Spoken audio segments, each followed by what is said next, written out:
Tai ką, kaip ir minėjau, šiame kanale rodysiu ne tik mūsų persikraustymą iš Londono į Lietuvą bei renovacinius statybinius darbus, kaip kuriamės Lietuvoje, taip pat ir kelionės. Ir šita pirma kelionė, kurią pristatysiu, yra kelionė į Maroką, kur su žmona praleidome 2 savaitės. Iškeliavome visą šalį nuo iki.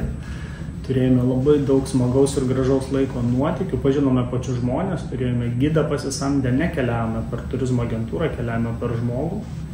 Dėl to norėjome unikaliai pažinti šią šalį, ką manau ir padarėme, ir pristatau jums dabar trailerį.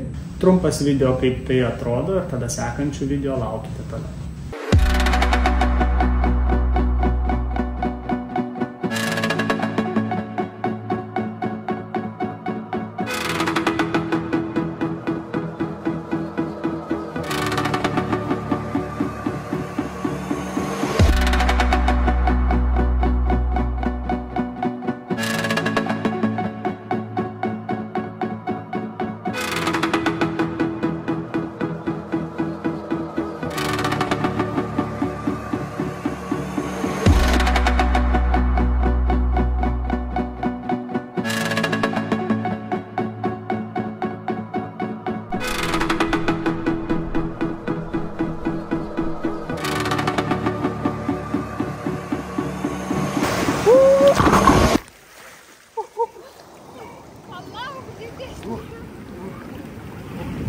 Десне!